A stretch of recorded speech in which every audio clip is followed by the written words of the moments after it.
Saudaraku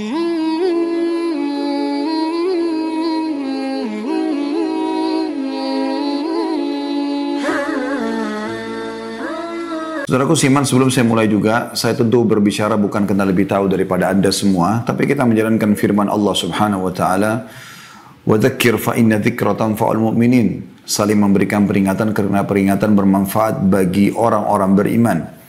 Dan juga sabda baginda Nabi sallallahu alaihi wasallam, "Ad-dinun nasiha." Agama ini semua isinya nasihat.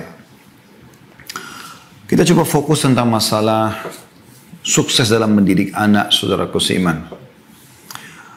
Saya coba merenung-renung pada saat melihat tema ini, maka saya melihat yang paling tepat untuk kita buka, yaitu hadis Nabi Sallallahu Alaihi Wasallam yang kita semua sudah tahu, hadis Bukhari Muslim, di mana beliau bersabda, "Kullukum ra'in wa kullukum mas'ulun ar-ra'iyati." Kalian semua pemimpin dan kalian akan diminta pertanggungjawaban terhadap apa yang dipimpinnya. Lalu baginda Nabi SAW merincikan, apakah yang dimaksudnya pemimpin negara atau memang ada yang lainnya. Nabi SAW mengatakan, "Wal imamu ra'in wa mas'ulun ar-ra'iyati." Seorang pemimpin negara, dia adalah pemimpin dan akan diminta pertanggungjawabannya. "War-rajulu ra'in fi ahlihi wa mas'ulun ar-ra'iyati." Dan seorang laki-laki, dia bertanggung jawab terhadap keluarganya sebagai suami dan sebagai ayah kalau sudah punya anak. Dan juga akan diminta pertanggungjawaban. Wal mar'atu ra'iyatun fi baiti zawjiha wa mas'ulatun ar-ra'iyatiha. Begitu pula dengan wanita. Dia adalah pemimpin di rumah suaminya dan akan diminta pertanggungjawaban dari apa yang dia pimpin.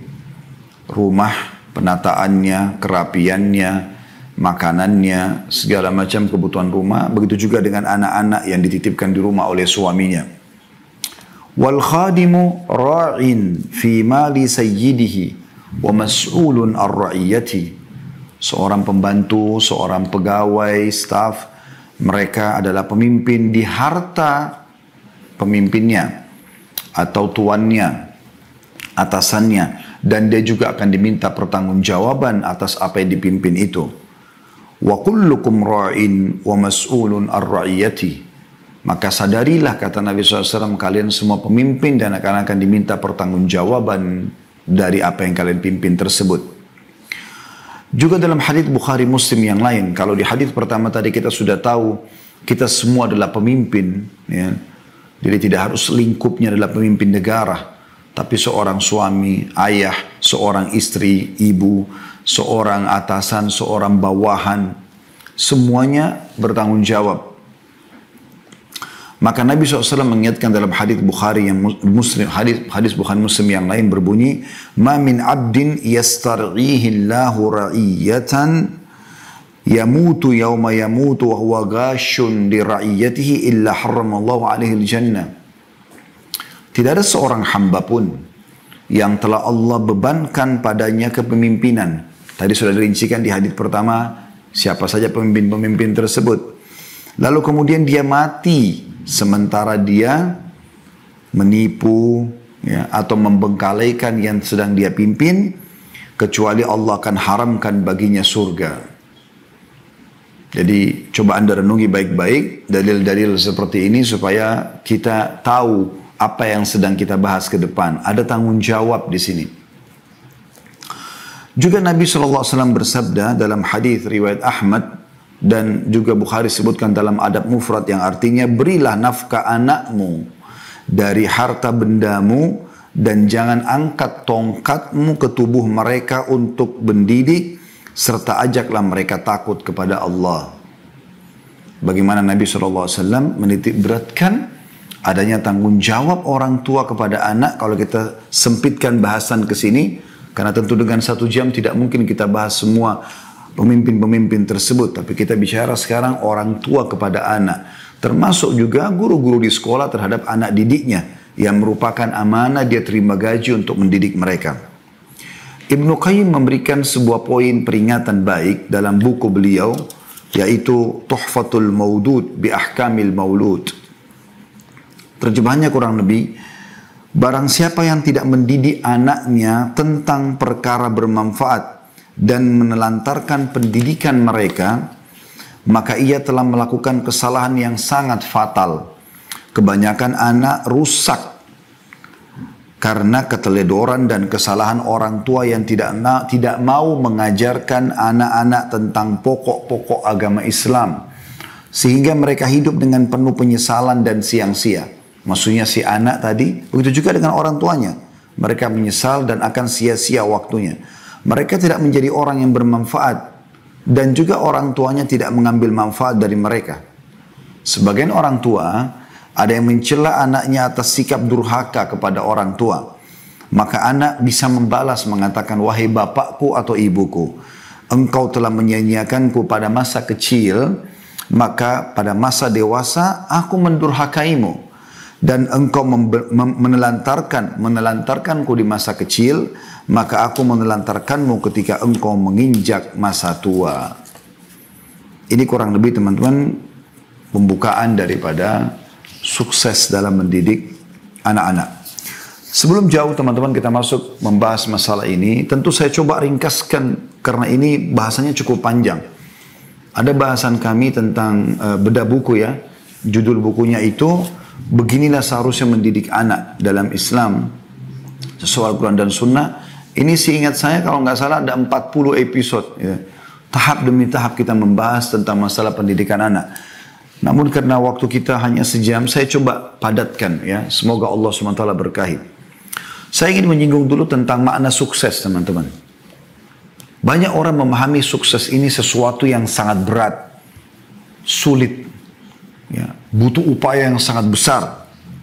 Padahal sebenarnya sukses itu selalu terjadi dalam keseharian kita. Anda harus merasakan kesuksesan itu di setiap lini kehidupan Anda. Walaupun itu adalah hal yang kecil. Contoh sederhana, Anda haus, kemudian Anda berhasil mendapatkan air sehingga haus Anda hilang. Bukankah Anda sudah sukses menghilangkan haus tersebut? Pada saat Anda lapar, kemudian Anda berhasil mendapatkan makanan dan menghilangkan rasa lapar. Bukankah Anda sukses di poin itu? Kalau Anda tarik ini kepada pasangan hidup juga, istri, suami, Anda berhasil menghilangkan laparnya, haus yang membantu dia untuk itu, Anda sudah sukses. Bukankah juga terjadi itu pada anak-anak? Pada saat Anda bisa menghilangkan laparnya, hausnya, maka pada saat itu Anda sudah sukses. Anda bisa beristirahat pada saat capek, Anda bisa berbicara pada saat Anda ingin menyampaikan sesuatu, Anda bisa menyanggah, bisa memberi masukan, bisa memulai, bisa menolak dan segala macam adalah kesuksesan.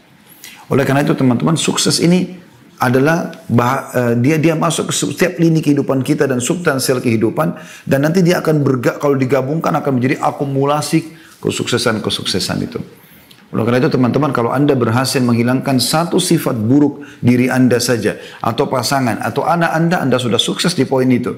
Anda tinggal coba membuka pintu-pintu kesuksesan di lini-lini yang lainnya. Ya. Baik, kita melihat teman-teman kalau pendidikan anak, kudwa kita, suri teladan kita yang terbaik adalah utusan Allah Subhanahu wa taala, Rasulullah sallallahu alaihi wasallam. Rasulullah SAW adalah sebaik-baik pendidik, dan kita lihat bagaimana beliau mendidik anak. Dinukil dalam sebuah riwayat dari Ummul Mukminin Aisyah radhiyallahu anha, beliau berkata, ada sekelompok orang datang kepada Rasulullah sallallahu alaihi wasallam, lalu mereka bertanya, apakah Anda mencium anak-anak Anda? Beliau menjawab, iya. Maka mereka berkata, demi Allah, kami tidak pernah mencium anak-anak kami. Maka Rasulullah SAW bersabda, apakah aku mampu menghalangi bila Allah telah mencabut perasaan sayang dari hati kalian? Hadits ini diriwayatkan oleh Bukhari dan Muslim. Di dalam riwayat lain, Abu Hurairah radhiyallahu anhu menukil bahwasanya Nabi SAW pernah mencium Al-Hasan bin Ali radhiyallahu anhuma, cucu beliau.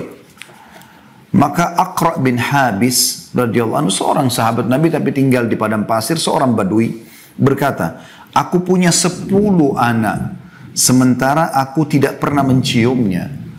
Maka apa kata Nabi SAW? Pendidik yang terbaik. Man la yarham, la yurham. Siapa yang tidak mengasihi, tidak sayang, maka tidak akan disayang.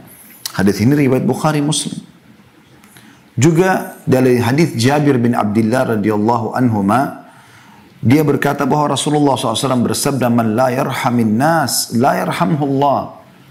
Siapa yang tidak mengasihi anak-anak, atau siapa tidak mengasihi manusia, maka dia tidak akan disayangi atau dikasihi oleh Allah. Hadis ini juga riwayat Bukhari Muslim. Ada seorang wanita juga pernah dinukil dari Anas radhiyallahu anhu, datang kepada Aisyah radhiyallahu anha, lalu beliau memberi 3 butir kurma. Maksudnya Aisyah memberikan 3 butir kurma kepada ibu tersebut. Sementara ibu ini diikuti oleh 2 anaknya. Maka ibu tersebut pun memberikan anak-anaknya masing-masing sebutir kurma. Dan ibu pun itu memegang 1 butir kurma. Sementara dia lagi asyik ngobrol dengan Aisyah, tiba-tiba kedua anaknya sudah menghabiskan kurmanya, lalu meminta lagi dari ibunya. Lalu ibu tersebut dengan penuh kasih sayang membelah 2 kurma yang dia belum makan, kemudian dia berikan kepada kedua anaknya. Maka kata Aisyah radhiyallahu anha, aku kagum dengan sikap ibu ini. Maksudnya dalam kondisi dia pun pengen makan kurma itu, tapi dia mendahulukan kedua anaknya karena kasih sayangnya. Kemudian dia menanyakan kepada Nabi SAW. Lalu Nabi SAW mengatakan, وَمَا يُؤْجِبُكَ مِنْ ذَلِكَ لَقَدْ رَحِمَهَ اللَّهُ بِرَحْمَتِهَا صَبِيِّهَا. Kenapa engkau heran, hai Aisyah? وَمَا يُؤْجِبُكِ مِنْ ذَلِكَ. Apa yang membuatmu heran dengan itu, hai Aisyah? Sesungguhnya Allah telah merahmatinya karena kasih sayangnya kepada kedua anaknya. Dalam riwayat lain, Allah telah memasukkan dia ke dalam surga karena perbuatan itu kepada anaknya. Hadis ini riwayat Bukhari. Ini salah satu metode yang digunakan Nabi SAW, yaitu mendahulukan kasih sayang, perhatian. Nanti kita akan bahas insya Allah teman-teman sekalian tentang kriteria pemimpin yang terbaik atau pemimpin yang baik. Ya. Tapi ini kita sedang membahas bagaimana Nabi SAW betul-betul melowongkan perhatian khusus buat anak-anak. Di dalam sebuah riwayat disebutkan juga dari Abu Qatadah Al-Harith bin Rib'i radhiyallahu anhu, bahwasanya Nabi SAW pernah berkata, inni la aqumu ila salati wa uridu an utawwila fiha. Aku berdiri mengerjakan salat dan aku ingin niat memanjangkan bacaannya. Fa asma'u buka as-sabi fa atajawwazu fi salati karahiyata an ashukka ala ummihi. Lalu aku tiba-tiba mendengarkan tangisan anak di saf wanita, maka aku meringkaskan salatku karena khawatir nanti ibunya menjadi sulit, ya, atau merasakan kesulitan antara memilih salat dengan anak. Itu saking pentingnya bagaimana anak punya perhatian khusus gitu. Walaupun kita sedang ibadah kepada Allah Subhanahu wa taala. Juga Abu Qatadah menukil, dia berkata radhiyallahu anhu, Rasulullah SAW salat berjamaah sambil menggendong Umamah, ya, anaknya Zainab. Zainab ini anak Nabi SAW radhiyallahu anhu ajma'in. Ketika beliau sedang sujud, Umamah diletakkan di depannya, lalu beliau pada saat berdiri menggendongnya kembali. Dan ini disebutkan oleh hadis atau oleh Bukhari.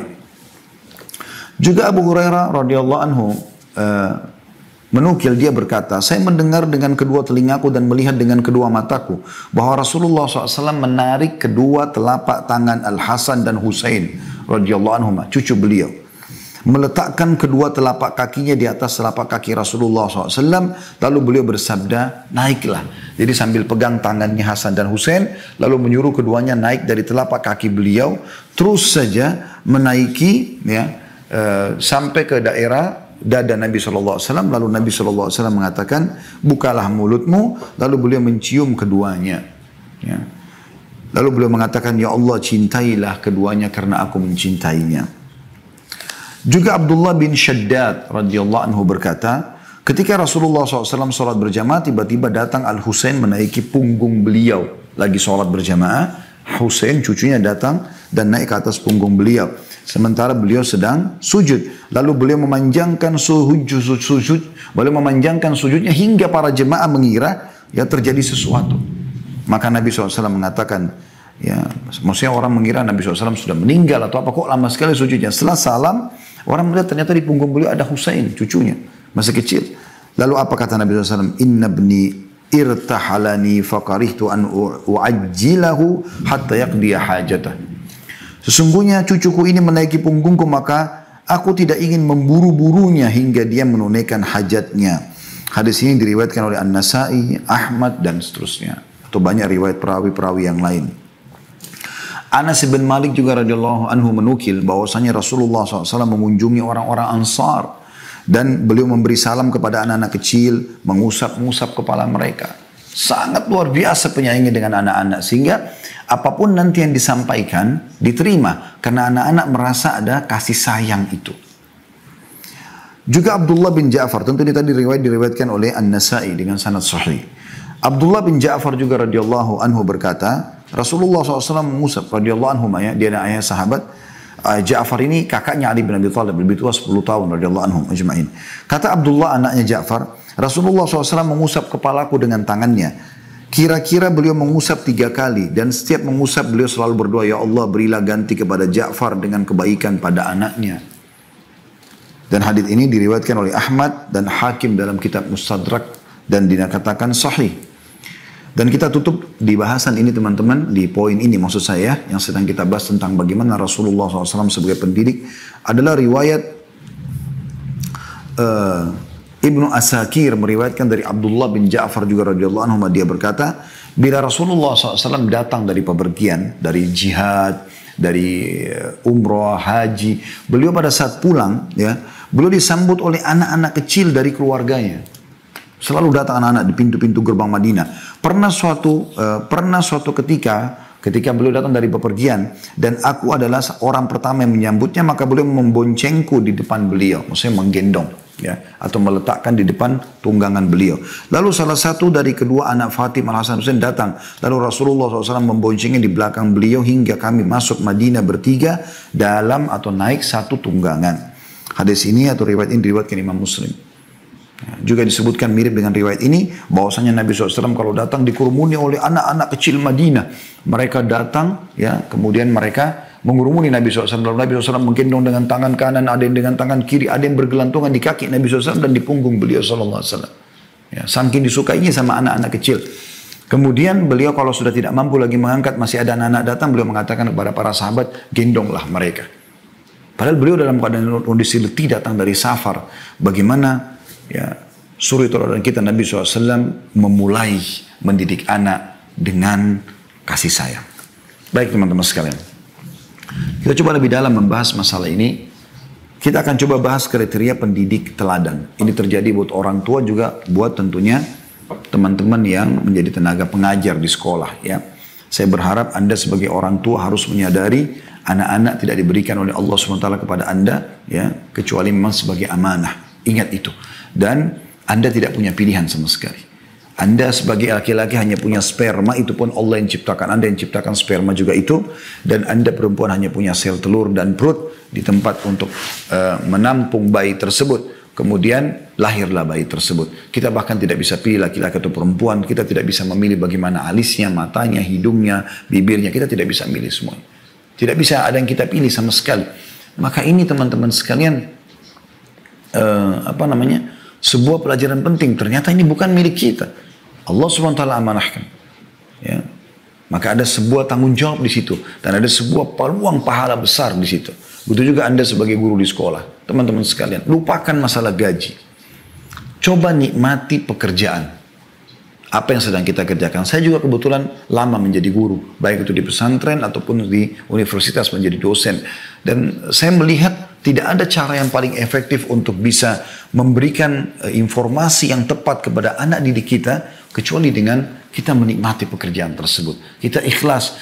Saya pribadi menjadikan mereka adalah aset-aset amal jariah saya. Saya berharap siswa di pesantren dulu ayah saya didik di Makassar.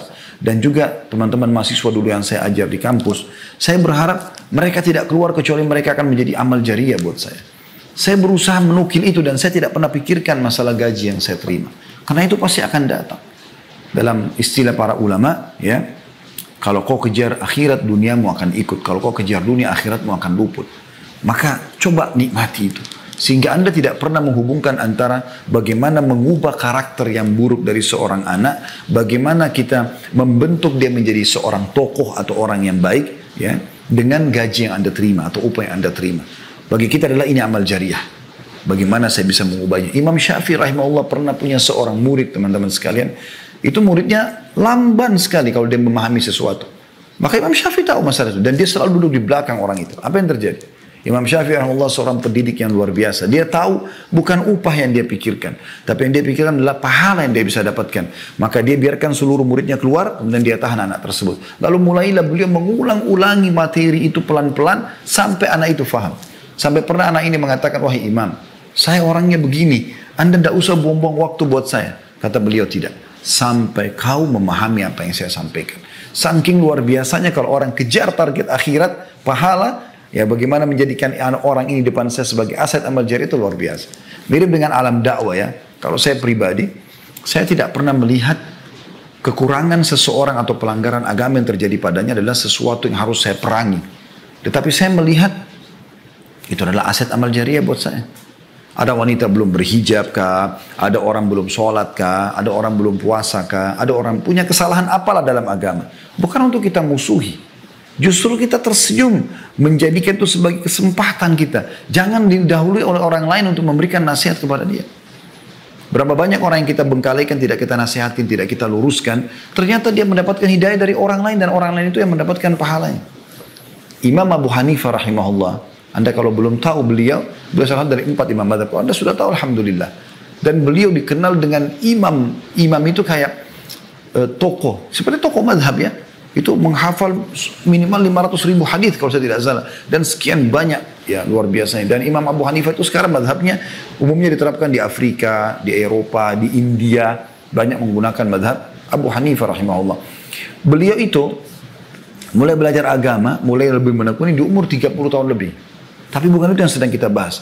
Sebabnya adalah beliau pernah sholat di masjid.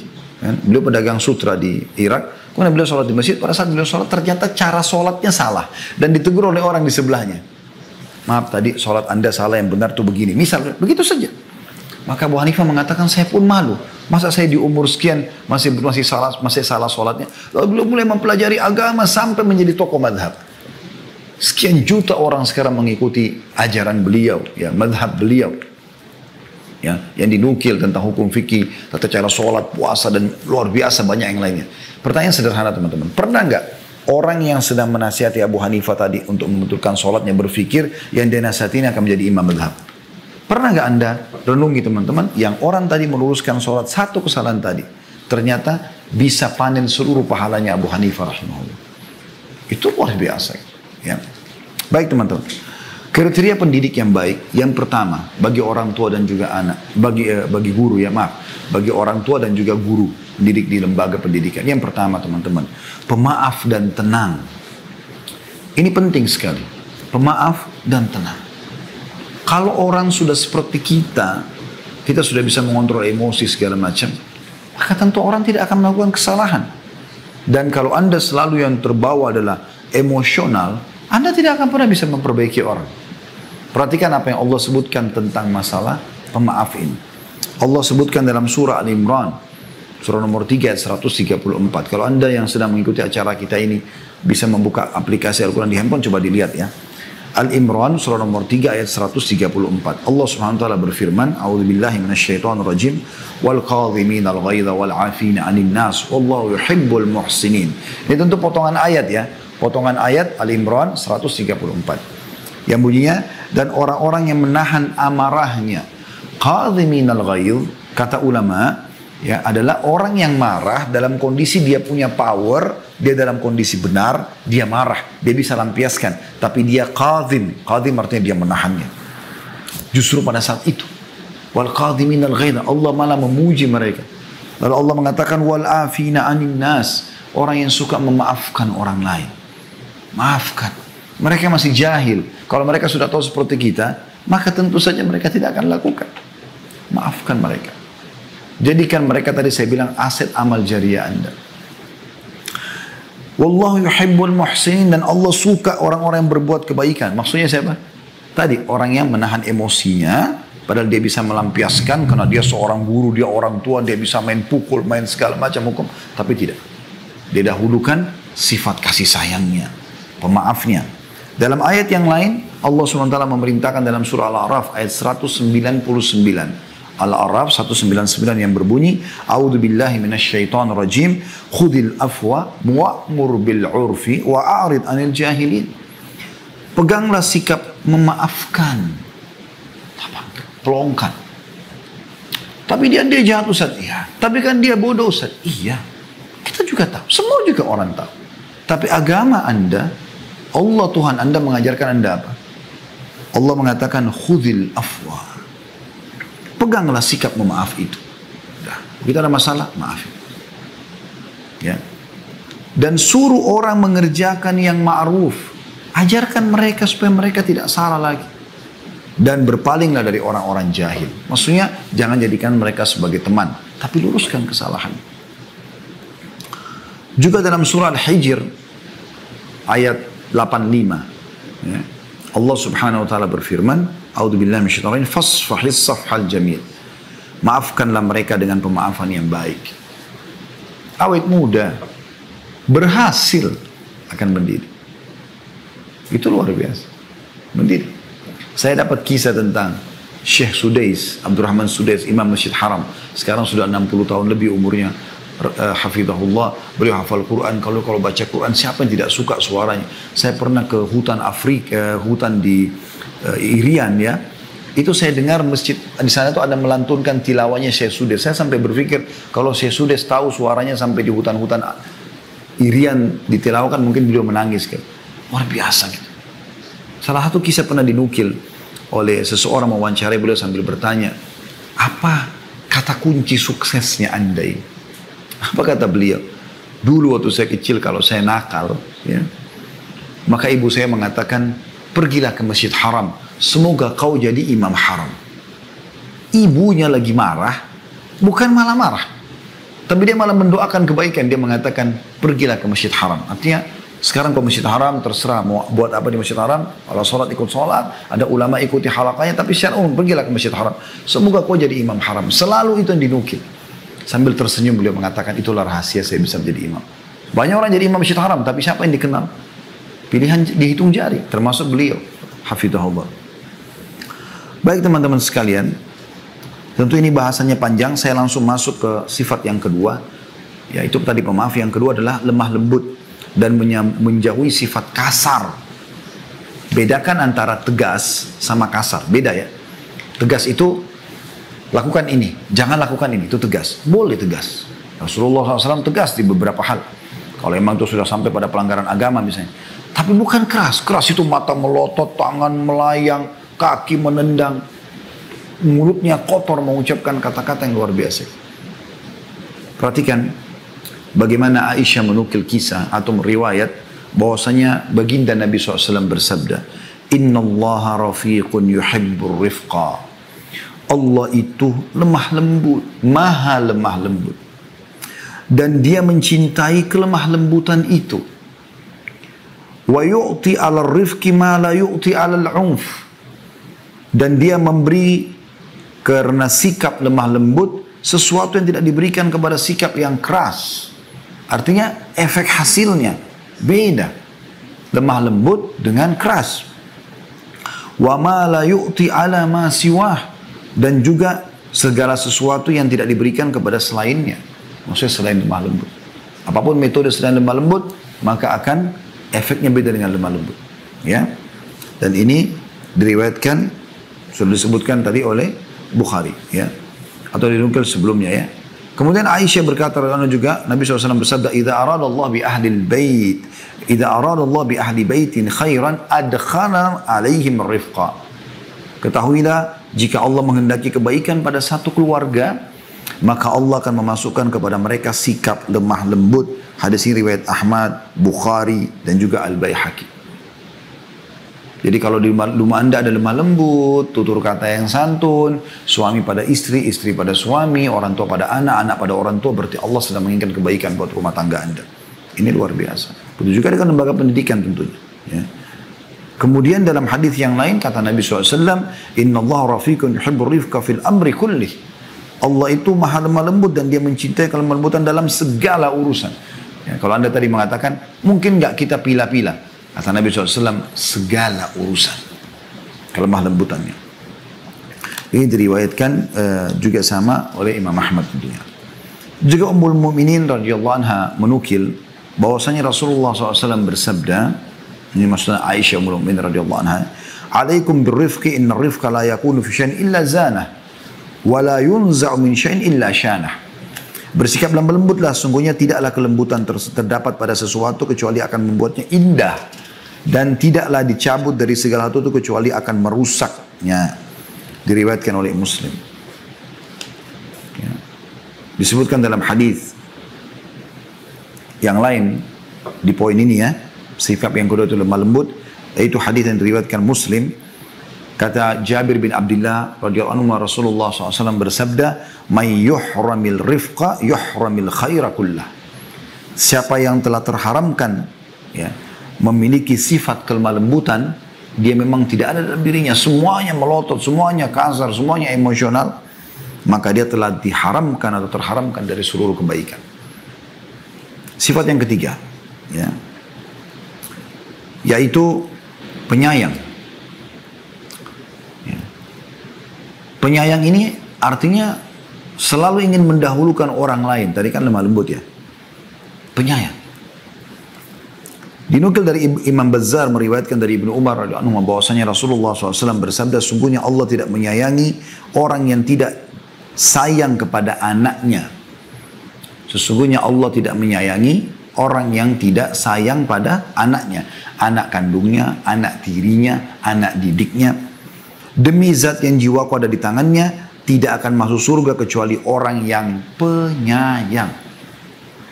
Kami berkata, wahai Rasulullah, kami semua adalah orang-orang yang penyayang. Maka beliau SAW bersabda, seorang penyayang bukanlah yang menyayangi temannya semata, tapi menyayangi seluruh umat manusia. Jadi kalau Anda maksudkan sayang hanya pada orang-orang tertentu yang Anda hormati, maka berarti belum. Yang dimaksud di sini adalah yang menyayangi semua manusia, apalagi anak, apalagi pasangan, apalagi orang tua. Ya. Dan ini dinukil dari Abu Ya'la di dalam buku beliau. Baik, tentu di sini teman-teman sekalian cukup banyak dalil-dalilnya, tapi saya cukupkan. Kemudian yang keempat, ketakwaan. Ya, ketakwaan. Artinya kepatuhan kepada Allah Subhanahu Wa Taala. Ini termasuk penting. Bagaimana kita kalau mau anak kita menjadi orang yang saleh dan salehah, anak didik kita menjadi begitu, kita harus lebih dulu takwa. Takwa ini maksudnya tunduk dan patuh kepada Allah. Dan ini perintahnya cukup banyak dari dalam Al-Quran. Di antaranya adalah firman Allah Subhanahu Wa Taala dalam surah Al-Imran 102. A'udzu billahi minasyaitonir rajim, ya ayyuhalladzina amanu taqullaha haqqa tuqatih. Al-ayat. Hai orang beriman, bertakwalah kepada Allah dengan sebenar-benar takwa, patuh. Gitu. Juga dalam surah At-Talaq, ayat yang sudah masyhur, ayat 2 sampai ayat 3. A'udzubillahi minasyaitonir rajim, wa may yattaqillaha yaj'al lahu makhraja. Siapa yang bertakwa kepada Allah, Allah akan memberikan solusi dari permasalahan hidupnya. Wa yarzuqhu min haitsu la yahtasib, dan akan memberikan rezeki kepadanya dari tempat tidak disangka-sangka, ya. Jadi bagaimana kita bertakwa kepada Allah Subhanahu wa taala, maka akan ada efek kepada anak-anak tersebut. Kita kalau bertakwa ini kayak mengerjakan perintah-perintah, meninggalkan larangan, anak-anak melihat maka mereka akan mencontohi masalah itu. Ibnu Abbas berkata, radhiyallahu anhuma, taatilah perintah Allah, hindarkanlah diri kalian dari perbuatan maksiat, maka dan perintahkanlah anak-anak kalian untuk berzikir, niscaya kalian akan diselamatkan Allah dari neraka. Mujahid berkata, bertakwalah kamu kepada Allah dan berwasiatlah kepada anakmu dan keluargamu agar bertakwa kepada Allah. Ini seorang tokoh tabi'in. Qatada juga berkata, hendaklah engkau memerintahkan mereka berbuat ketaatan, melarang dari perbuatan maksiat dan menegakkan agama. Hendaklah kamu menyuruh dan membantu mereka berbuat ketaatan dan engkau jauhkan mereka dari perbuatan kemaksiatan. Sayang sekali betapa banyak sekarang orang tua justru menjerumuskan anaknya pada kemaksiatan.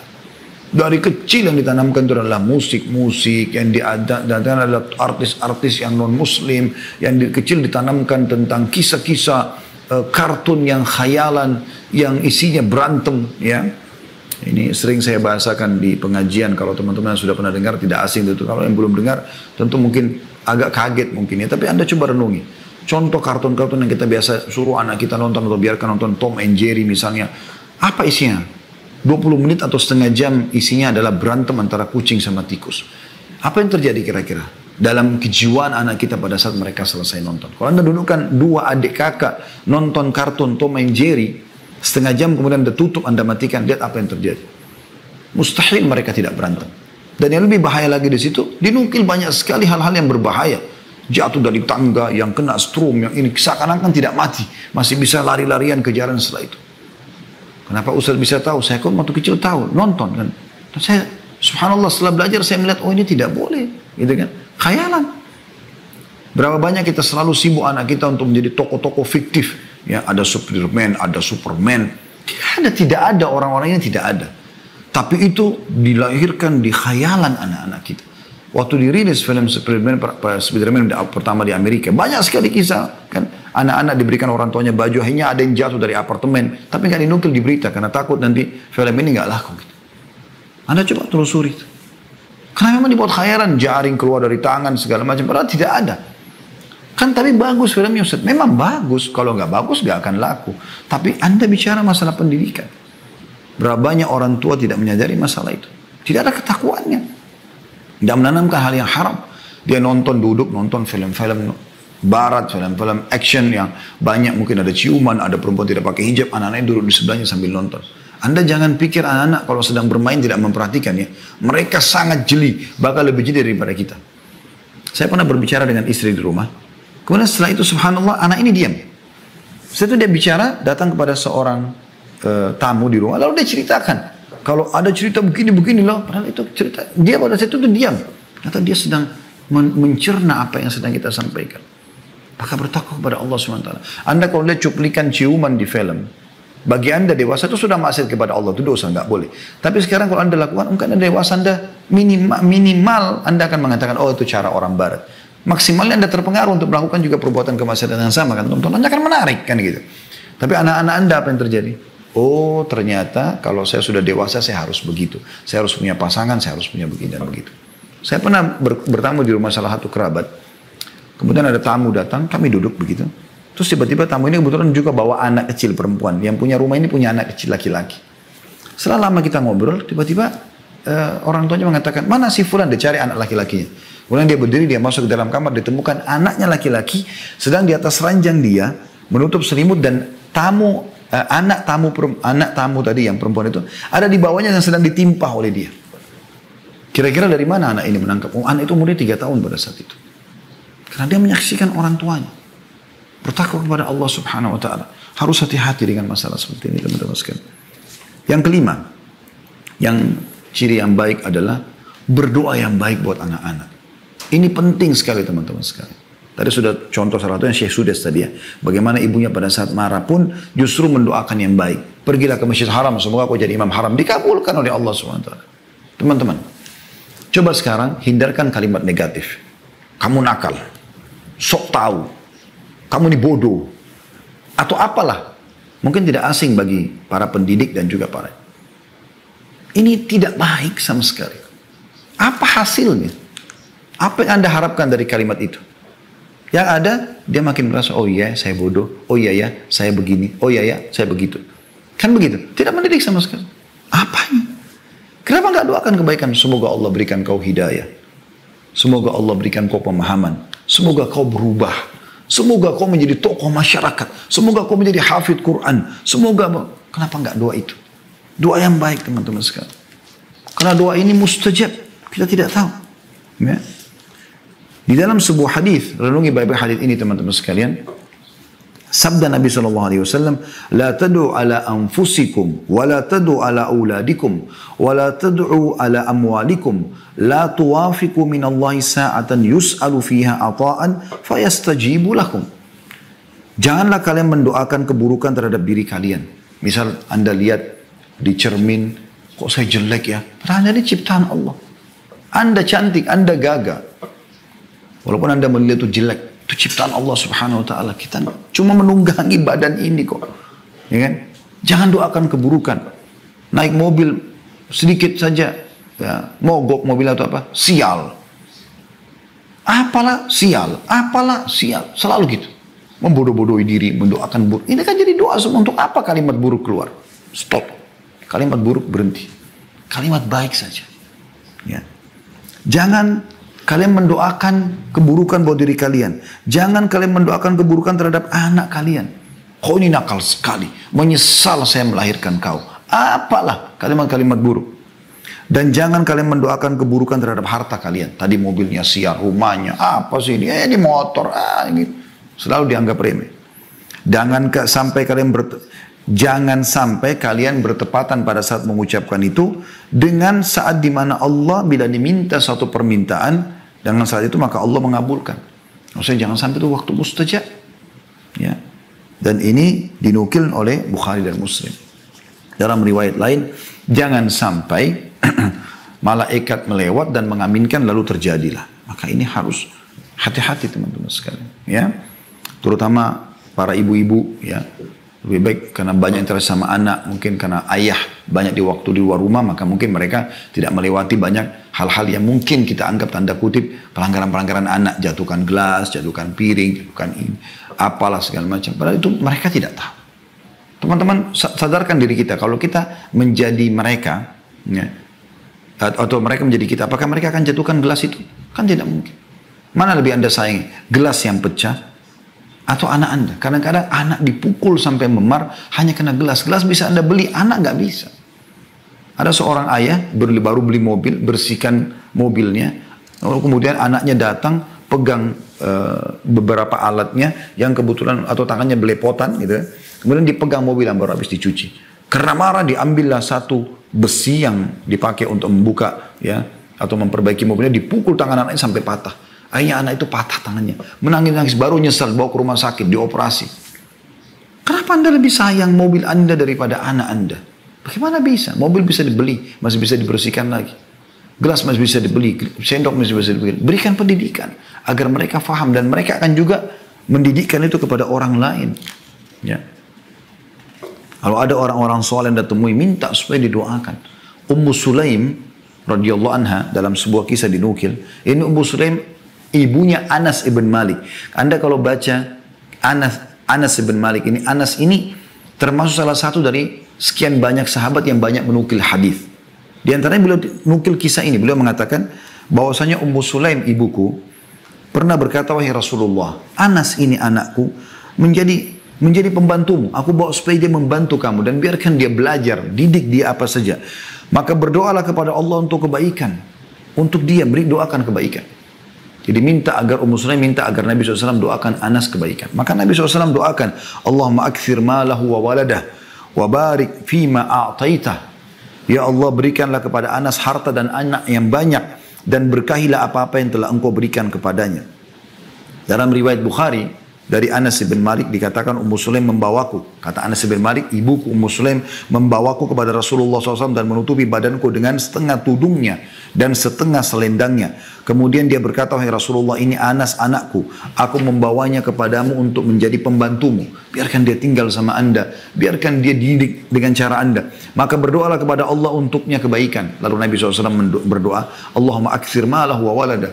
Ya Allah, perbanyaklah untuk Anas harta dan anak yang banyak. Maka Anas menceritakan dirinya mengatakan, demi Allah, hartaku banyak melimpah dan sungguh anak cucuku sampai 100 orang pada hari ini. Jadi beliau menukil kisahnya gitu. Ini luar biasa gitu. Dan terlalu banyak kisah yang berhubungan dengan masalah ini. Intinya teman-teman, jangan pernah ya mendoakan kata-kata yang tidak baik. Harus dengan baik gitu kan. Harus dengan baik. Ya, termasuk juga memilihkan nama-nama yang baik. Ini masuk dalamnya. Ya. Walaupun ini poin sendiri sebenarnya memiliki nama yang baik ya. Kita bisa masukkan di poin yang ke-6 ya. Yaitu ya, memiliki nama-nama yang baik.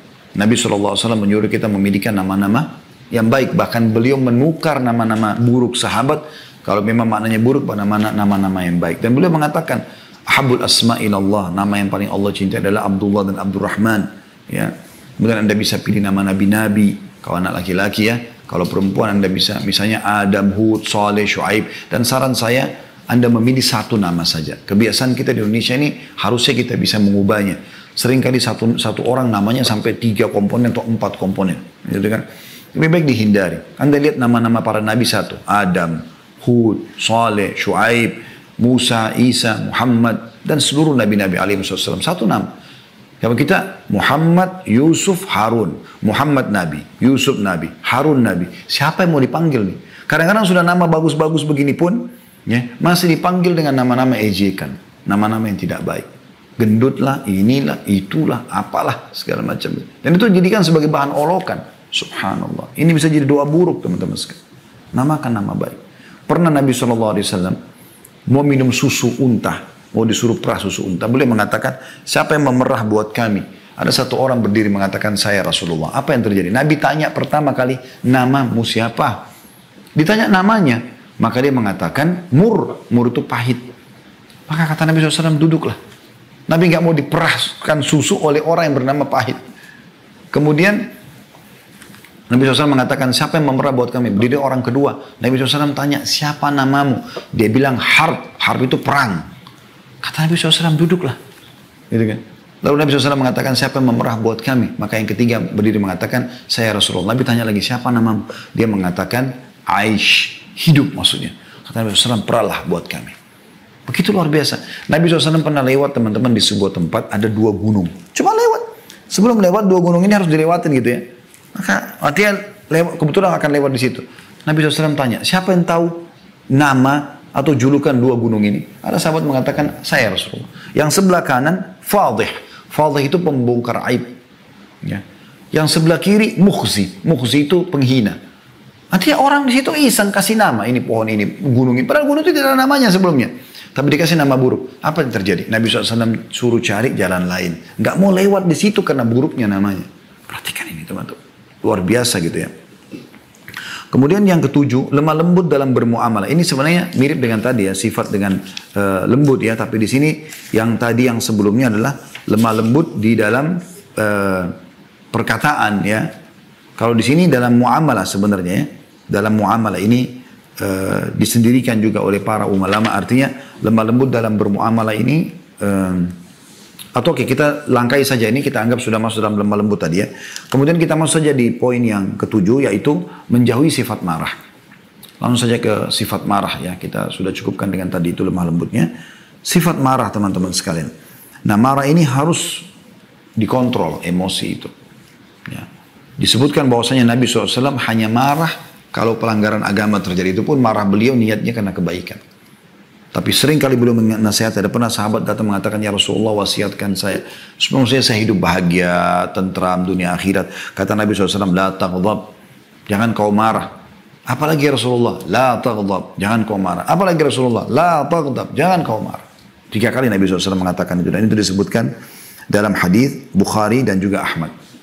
Juga dalam riwayat Abu Darda radhiyallahu anhu bahwasanya Nabi SAW bersabda, la taghdab walakal jannah, jangan kau marah, kau akan dapat surga dengan itu. Nah, ini hadis diriwayatkan oleh Tabarani. Saya teringat anak saya, Uwais, hafizahullah, semoga Allah jaga beliau. Sekarang umurnya sudah 7 tahunan, anak laki-laki. Waktu awal saya masukkan di sekolah gitu, ada hafalan hadisnya gitu. Nah, hadis ini disebut, diajarkan di sekolah. Ya. La taghdab walakal jannah, jangan marah bagimu surga gitu. Jadi dia, kalau dia main sama adiknya mulai marah, dia sampaikan, ada hadis loh, la taghdab walakal jannah. Dan dia pernah bilang juga sama ibunya gitu. Pada saat ibunya sedikit mungkin marah dengan beberapa sikapnya, dia mengatakan, la taghdab walakal jannah, jangan marah bagimu surga gitu. Nah sekarang kami pun kadang-kadang bercanda sama dia. Kalau dia sedikit ada marah sama adiknya, wais, la taghdab walakal jannah, jangan marah bagimu. Dia tersenyum. Dan ini satu hal yang luar biasa gitu kan. Jadi kita biasakan tidak terbawa dalam arus emosional itu. Baik teman-teman sekalian, kemudian selanjutnya yang ke-8 adalah bersikap adil. Ini juga penting dan tidak pilih kasih. Ya. Dinukil bahwasanya ada seseorang yang bernama Bashir radhiyallahu anhu, sahabat Nabi yang mulia. Dia punya beberapa orang anak, tapi ada satu anaknya namanya Nu'man. Nu'man ini sangat bakti dengan Bashir. lebih daripada saudara-saudaranya. Maka dia datang kepada Nabi SAW. Si Bashir datang, si Ayah datang mengatakan, ya Rasulullah, ini anak saya, Nu'man, saya mau kasih sesuatu dia. Maksudnya karena dia lebih bakti daripada saudaranya yang lain. Saya mau minta anda jadi saksi. Apa kata Nabi SAW? Apakah kau lakukan itu pada anakmu yang lain? Dia bilang tidak ya Rasulullah. Kata Nabi SAW, kalau gitu saya nggak mau jadi saksi. Lalu Nabi balik bertanya kepada Bashir, mau nggak kau anak-anakmu berbakti secara rata, sama semua? Dari yang pertama sampai yang paling bungsu, semuanya sama. Laki-laki perempuan sama baktinya dengan kau. Atau kepadamu, kata Bashir, iya ya Rasulullah. Kata Nabi SAW, kalau gitu adillah dalam pemberian kepada mereka. Bermuamalah pun begitu. Hati-hati teman-teman. Cium pun usahakan adil. Saya kadang-kadang subhanallah kalau mau terapkan ini, kalau anak-anak pada datang di rumah, saya kalau cium yang satu, saya langsung tanya pada istri saya, mana si fulan, anak kita yang lain. So saya datang saya ciumin juga. Takutnya nanti Allah hisab gitu loh. Saking hati-hatinya. Anas bin Malik berkata, ada seorang laki-laki berada di depan Nabi SAW, lalu putranya datang kepadanya. Lalu dia menciumnya dan mendudukkannya di atas pahanya. Anak laki-laki datang. Kemudian datang putrinya, anak perempuannya. Lalu dia dudukkan di hadapannya, dia tidak pangku. Maka kata Nabi SAW, kenapa engkau tidak menyamakan antara keduanya? Itu luar biasa ya. Berarti harus sama di sini. Nah beda antara warisan dengan hibah. Pemberian itu teman-teman sekalian harus rata. Adil, ya, rata semuanya. Sama teman-teman di lembaga pendidikan, rata dalam, jangan pilih kasih, jangan karena ini pintar, lalu anda pilih kasih dengan tidak. Justru yang tadi saya bilang yang masih bodoh menurut anda itu, anda jadikan dia supaya pintar. Itu baru anda sukses di poin itu. Nah itu penting sekali. Bagaimana kita bisa mengubah orang untuk menjadi lebih baik sehingga kita bisa panen amal jariah. Itu penting teman-teman sekalian. Kemudian yang tidak kalah penting juga teman-teman sekalian adalah kita tutup dengan ini karena waktu asar ya. Sumber pedoman pendidikan. Ya. Yang pertama Al-Quran teman-teman sekalian. Jangan pernah luputkan Al-Quran daripada anak-anak kita. Al-Quran, Al-Quran, Al-Quran selalu saya ingatkan. Ajarkan mereka membaca Al-Quran. Ya. Ibnu Abbas berkata radhiyallahu anhu, barang siapa membaca Al-Quran sebelum umur balik, udah lancar baca Quran, ya, udah mulai menghafal, maka dia termasuk orang-orang yang diberikan hikmah di masa kecil. Begitu juga Ali bin Abi Thalib berkata, Rasulullah SAW bersabda, barang siapa membaca Al-Quran dan menghafalnya, menghalalkan apa yang dihalalkan di dalamnya, dan mengharamkan apa yang diharamkan di dalamnya, maka Allah akan memasukkannya ke dalam surga, dan memberi syafaat kepada 10 dari anggota keluarganya yang telah divonis masuk neraka. Hadis ini riwayat Tirmidzi, Ahmad dan Ibnu Majah. Ini luar biasa. Apa membuat anda ragu tentang Al-Quran? Renungi firman Allah SWT ini dalam surah Al-Maidah ayat 15 sampai 16. A'udzu billahi minasyaitonir rajim. Laqad ja'akum minallahi nurun wa kitabun mubin. Yahdi bihi Allahu man ittaba' ridwanahu subulas salami wa yukhrijuhum minadh dhulumati ila nuri bi'idnihi wa yahdihim ila siratim mustaqim. Sungguh telah datang kepada kalian cahaya dari Allah dan kitab yang menjelaskan Al-Quran. Dengan kitab itulah Allah memberi petunjuk kepada orang yang mengikuti keridhaannya ke jalan keselamatan. Dan dengan kitab itu pula Allah mengeluarkan mereka dari berbagai kegelapan kepada cahaya dengan izinnya. Dan menunjukkan mereka kepada jalan yang lurus. Kita sayangkan sekali sekarang teman-teman sekalian. Selalu di pendidikan itu dibedakan antara mana yang pendidikan umum, mana pendidikan agama. Kalau pendidikan umum tidak akan dipelajari Al-Quran. Ini aneh sekali. Ini aneh sekali. Di Mauritania saya dengar berita teman-teman sekalian. Walaupun dia dokter, walaupun dia insinyur, walaupun dia jurusan-jurusan umum. Tapi mereka tuh hafal Quran 30 juz. Mereka kalau duduk di majelisnya, yang mereka bicarakan adalah sebab turunnya ayat ini, perkataan sahabat, ada hadits yang menguatkan ini. Mereka tidak bicara tentang ilmu umumnya. Itu hanya pelengkap bagi mereka. Tapi agama nomor 1. Dan kita sayangkan juga teman-teman sekalian, menyedihkan sekali, saya selalu menangkap lembaga pendidikan Islam, seperti misalnya pesantren ya, seperti tempat pembuangan saja. Orang tuanya kalau lihat anaknya nakal, nanti ayah atau ibu masukkan kau di pesantren ya, seakan-akan pesantren tempat pembuangan, penjara buat anak-anak nakal. Subhanallah. Harusnya anda dahulukan sekolah-sekolah Islam, baru kemudian kalau tidak lolos, baru anda masukkan ke sekolah umum. Lebih parah lagi ada orang memasukkan anak-anaknya ke lembaga-lembaga orang non-muslim, kafir. Katolik lah dan segala macam dengan alasan lebih bagus kurikulumnya. La haula wala quwata illa billah. Mana lebih baik daripada Al-Quran teman-teman sekalian. Saya pernah masuk pesantren, azan disuruh ke masjid, di kelas kita dengarkan Allah berfirman, kita diajarkan at-tajwid, kita diajarkan makna-makna tadabbur ayat Al-Quran, kita dikasih hafalan Quran, kita dikasih hafalan bacaan sholat dan segala itu yang menolong kita. Yang kedua, sunnah Rasulullah SAW. Ikuti sunnah-sunnah Nabi SAW. Ya. Ini harus dinukil untuk kita. Selalu ajarkan teman-teman, Rasulullah bersabda, selalu begitu. Dan biasakan selalu bilang sallallahu alaihi wasallam. Ini banyak sekali dalilnya teman-teman sekalian. Melihat tinggal 5 menit lagi waktu asar, maka saya harus ringkaskan. Yang jelas teman-teman, Rasulullah SAW adalah sebaik-baik pendidik. Kata Nabi SAW, kullu ummati yadkhuluna jannata illa man aba. Semua umatku bisa masuk surga kecuali yang menolak. Qila wa may ya'ba ya Rasulullah. Siapa yang menolak untuk masuk surga ya Rasulullah? Qala man ata'ani dakhala jannah. Siapa yang mengikutiku pasti masuk surga. Wa man asani faqad aba. Dan siapa yang bermaksiat kepadaku tidak mau ikut petunjukku, maka dia telah menolak. Dan hadits ini diriwayatkan oleh Bukhari. Gitu. Tentu banyak sekali yang harus diperhatikan dalam poin ini. Tapi yang jelas Anda ambil pesannya di sini. Yang ketiga teman-teman adalah jalan para salafus salih. Nukil kepada mereka kisah-kisah sahabat, kisah-kisah Nabi. Ya. Kisah-kisah Nabi dulu, kemudian kisah para sahabat Nabi. Terlalu banyak pendidikan yang harus kita tanamkan dalam masalah ini. Ya. Nukil kisah para sahabat saleh. Ya, ini penting sekali. Kemudian yang terakhir teman-teman sekalian adalah biasakan mereka, setelah yang keempat ya, menghadiri majelis ilmu dan ulama. Selalu begitu. Imam Ahmad terbentuk menjadi pribadi yang luar biasa, itu dikarenakan ibunya luar biasa. Selalu menyuruh hadir di ulama sini, ulama itu, ulama ini. Dan akhirnya menjadi ulama adab. Berapa banyak dipanen oleh ibunya. Gitu kan. Kemudian yang terakhir teman-teman sekalian, dan ini tidak kalah penting, sebagai penutup adalah sandingkan dengan orang-orang saleh, lingkungan yang saleh. Anda sebagai orang tua punya hak untuk bisa melatih mereka atau membentuk mereka untuk berteman dengan siapa. Ya, lembaga pendidikannya, teman-teman bergaulnya, tempat mereka kumpul, maka itu harusnya orang-orang saleh. Dan itu Anda bisa temukan di masjid tentunya, di majlis-majlis ilmu, bukan di tempat lain.